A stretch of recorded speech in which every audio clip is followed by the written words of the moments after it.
Canadian Prime Minister Mark Carney's recent declaration that the United States is no longer considering the annexation of Canada into its union as a 51st state has reignited conversations about sovereignty, history, and the unusual nature of North American politics in the era of Donald Trump.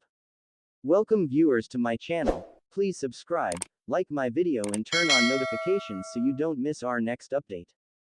His words, delivered during an interview with CNN's Christiane Amanpour on the sidelines of a NATO summit in the Netherlands, were carefully chosen but carried a clarity that many Canadians had been waiting to hear for years. For too long, there had been whispers and occasional flares of speculation that Trump, in his characteristically unpredictable fashion, might transform a casual boast into a genuine political proposal. Carney wanted to draw a line under the entire saga. "No, he is not," he said firmly when asked if Trump still harbored the ambition to absorb Canada. Then, softening slightly, Carney added, "He admires Canada. I think it's fair to say that maybe for a period of time he coveted Canada." The word, coveted, struck many listeners because it implied a degree of desire that went beyond lighthearted teasing. To covet is to want deeply, even if irrationally, and to admit that such feelings had once existed gave weight to the need for a firm rebuttal now. This was not the first time Canadian or American officials had tried to close the book on the annexation narrative.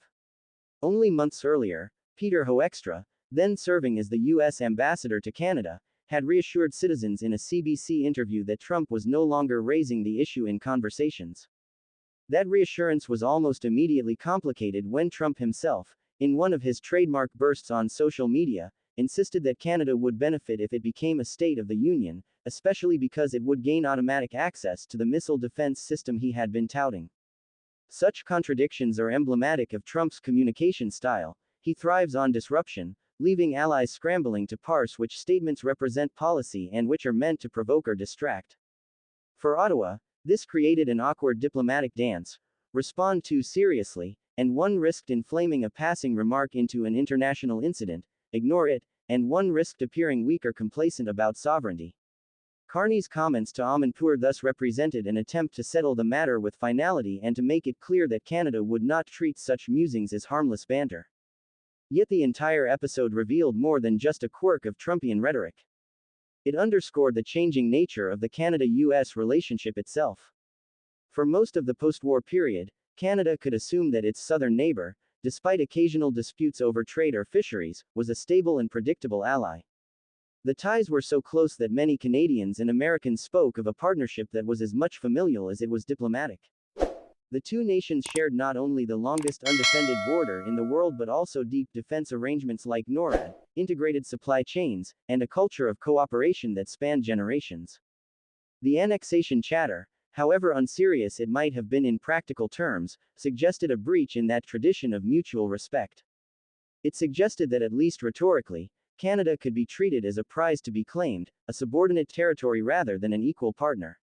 Carney recognized this danger and sought to reinforce the opposite message, that Canada's sovereignty is unquestionable, and that while the United States will remain an important ally, Canada must cultivate the ability to chart its own course when necessary. Indeed, Carney has repeatedly argued that the old assumptions underpinning Canadian foreign policy are outdated. The notion that Canada could rely on its proximity to the United States as a shield against danger, or that shared values would ensure automatic alignment, has been shattered in recent years. Trump's tariffs on Canadian steel and aluminum, justified on spurious national security grounds, demonstrated how quickly economic interdependence could be weaponized. His skepticism toward NATO shook the alliance that Canadians had long regarded as the cornerstone of their defense. Even his friendly gestures were unpredictable, swinging from effusive praise of Canada's natural beauty to scornful attacks on its trade policies. For Carney, the message was clear: Canada had to diversify. He began building closer relationships with European partners like Britain and France, nations with which Canada shares deep historical ties through language, law, and heritage. He also sought out new collaborations with Australia, another middle power grappling with the challenges of balancing sovereignty against great power pressures. These initiatives were not merely symbolic. The agreement with Australia to develop advanced radar systems for monitoring the Arctic was a practical step toward ensuring that Canada could detect and deter threats in a region of growing strategic competition. At the same time, Carney has not hesitated to credit Trump for pressuring Canada to take defense more seriously. For decades, Canada fell short of NATO's 2% GDP spending target, choosing instead to invest in social programs and rely on the U.S. security umbrella. Trump shattered that complacency by publicly berating allies who he said were freeloading off American protection. Canadians bristled at the tone, but the substance had an impact. The government gradually boosted its defense budget, investing in new equipment, infrastructure, and personnel. Carney himself acknowledged that Canada was now much closer to fulfilling its obligations, and he linked that directly to Trump's tough stance. It was a rare example of Trump's confrontational approach yielding constructive change, even if it did so through friction rather than persuasion. This rebalancing of responsibilities is especially critical in the Arctic. Climate change has turned the far north into a new arena of global rivalry. Melting ice has opened potential shipping lanes through the Northwest Passage, a route Canada claims is its own internal waters but which the United States and others consider international. Russia has expanded its military footprint in the region, deploying icebreakers and aircraft in a show of strength. China, despite being geographically distant, has branded itself a near-Arctic state, and invested heavily in polar research and infrastructure, signaling ambitions that go beyond science. For Canada, the stakes are immense. Sovereignty over the Arctic is not only a matter of national pride but also of security and resources. Oil, gas, and minerals lie beneath the thawing ice, and control over the sea lanes could shape the future of global trade. In this context, jokes about annexation take on a sharper edge.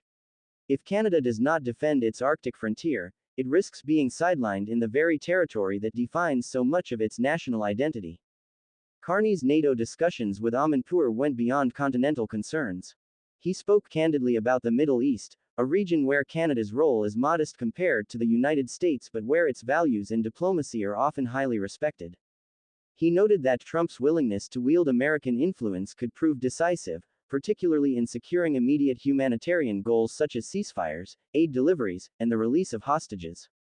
While Carney did not endorse Trump's style, he acknowledged that the sheer weight of U.S. power, when focused, could move obstacles that others could not. He pointed to Iran as a recent example. After the U.S. bombed 3 Iranian nuclear facilities, the world braced for all-out retaliation. Instead, Iran launched a carefully calculated strike on an American base, one that was largely intercepted and that caused limited damage. Carney characterized this as proportionate, even de-escalatory, noting that it seemed to be a message of defiance rather than an attempt to start a war. For a leader committed to stability, that nuance mattered. It showed that even amid dangerous brinkmanship, restraint and signaling could keep channels open for diplomacy. Ultimately, Carney's remarks reveal a Canadian leader attempting to navigate a profoundly unsettled international landscape. The annexation issue may have been absurd, but it symbolized a deeper truth, that Canada cannot assume constancy from its most important partner. The United States remains indispensable, but it is no longer predictable. Trump may admire Canada, but admiration does not guarantee alignment. One day he calls it beautiful, the next he threatens tariffs, and another he muses about its absorption into the Union. In such a world, Canada must define itself more assertively, strengthen its alliances, and defend its sovereignty with both words and actions. Carney's firm rejection of annexation was thus more than a rebuttal of a rumor. It was a declaration of principle, a reminder to Canadians and to the world that their country is not a bargaining chip, not a territory to be coveted, but an independent nation determined to shape its own destiny in an era where uncertainty